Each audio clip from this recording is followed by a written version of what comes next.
Good evening, and welcome to this, the third in a series of 12 Peace Talks from Citizens for Peace. As you probably know, Citizens for Peace was set up some 17 years ago after the horrible violence that this city witnessed. And for these 17 years has been engaged in a number of projects to try and promote communal harmony. Our most recent project, and a major one for this year, is PeaceTalks, which seeks to provide a platform for sober reflection, sober thinking, for fresh thinking as well, for creating or looking at creative new ways forward away from the conflict and violence and hatred that we see in our country, with one set of Indians pitted against another. So our thrust, and our speakers are well aware of this, is on trying to identify ways in which we can now get out of this, because we seem to be in this morass so many years after independence. I must thank Anand Mahindra and his team for their support to this initiative. So I'll now hand you to Rajni Bakshi. In Peace Talks, we are looking at the issue of peace in as 360-degree a manner as possible. And so from the beginning, we conceived this as an initiative, as a platform in which we would look at peace not as the absence of violence or the absence of visible conflict, but the absence of well-being. And therefore, we felt it was imperative to look at both the idea of progress and how it has been defined since independence.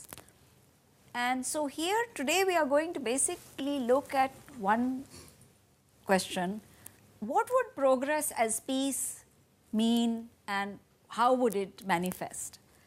And so I now invite Ravi Chopra, the Director of People's Science Institute, to begin, and then Sanjeev will speak.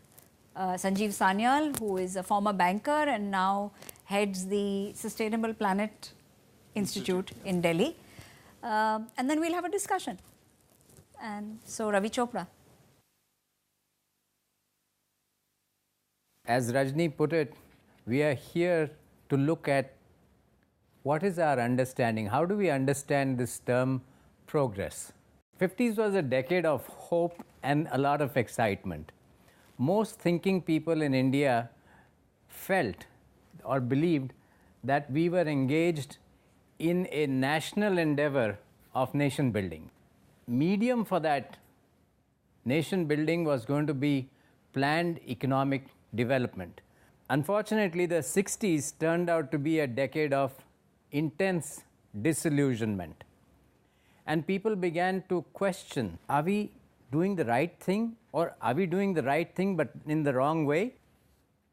We still believed in planned economic development. We still thought that our planning approach was correct. And it wasn't until the emergency for myself that we thought things had gone horribly wrong. The emergency had been preceded by the JP movement. The JP movement had raised a lot of questions about the planned economic development method, the model that we had chosen. And so we began to try and understand, what is this model of development that we have chosen for ourselves? Economists will tell you that this is a model that was proposed by two British economists, Harrod and Domer. It's called the Harrod-Domer model. And basically it's a growth-centric model.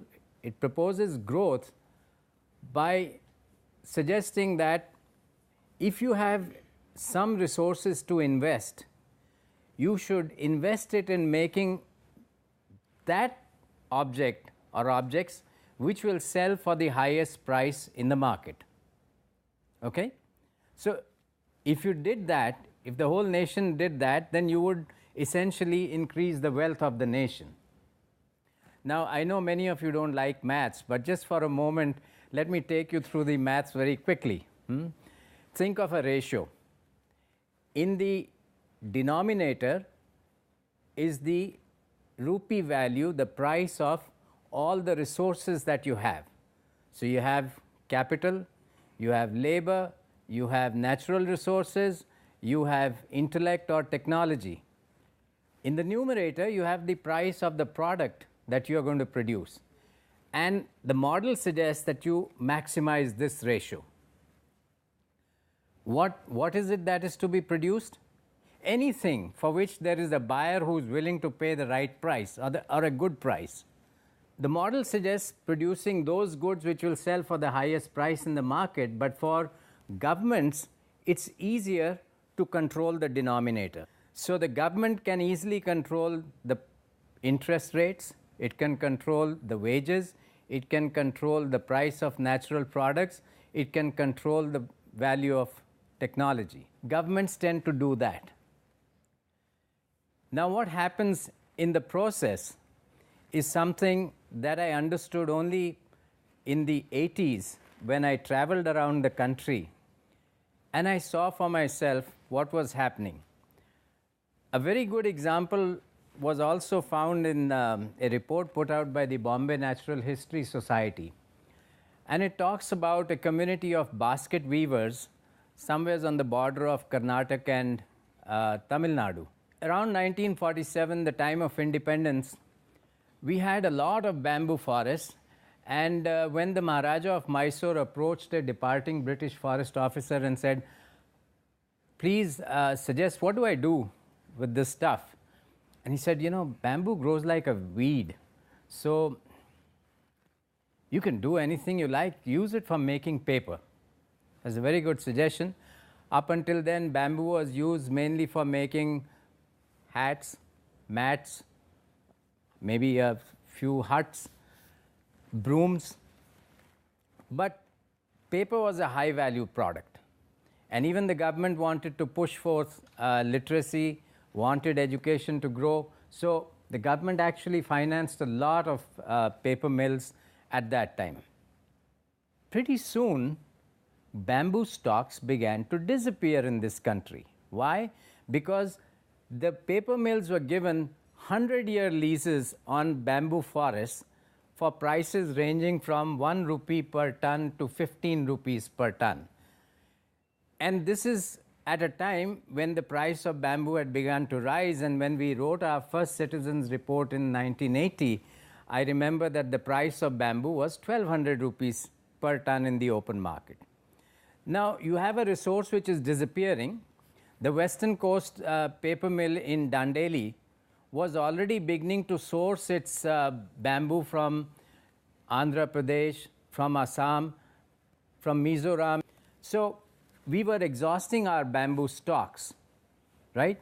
Because we had put a very cheap price on it. Nobody wanted to replant it. When bamboo became scarce, then people realized, hey, it's a precious commodity, it's not a weed anymore. And so there were all kinds of conferences and workshops held. How do we protect our bamboo resources? End result, forest guards say, equip us with guns. We will shoot the people who come into the bamboo forest. Fortunately, they didn't do that, but they tried to, in many places, they tried to cordon off with barbed wire fencing and whatnot. But poor bamboo weavers, their life depends on going into the forest every morning, coming back with a stand of bamboo on their heads, making some baskets by the evening, going to the market in the evening, selling it, earning enough to buy the food for the night, and so they have to go, and every day, it's a daily routine. Now, when the person gets caught, what happens? That person cannot afford to go to jail, okay? So they try to get out of the clutches of the forest guards, and the only thing is, माफ कर दो, मैं आपको मेरे घर में chicken है, मैं आपको चिकन खिला दूंगा. So chicken खिलाता है. After some time runs out of his stock of chicken, then what? Now the forest guard knows this guy has to come here for So whenever he wants chicken, so he stands there, waits for this guy to come, nabs him. Then the next thing is, I have a goat. अगली बार आप आइए, मैं आपको बढ़िया दारू और mutton खिलाऊंगा. So the guy goes, daru mutton. Now the fellow runs out of his mutton supply also. Then what do you think he has to offer? His daughter or his wife. And so it became very clear to me that here was a model which only looked at one thing: how do you maximize the wealth of the nation? It did not look at how this wealth will go to people. It was assumed somehow it will trickle down to the last person, which is why it's also called the trickle down model.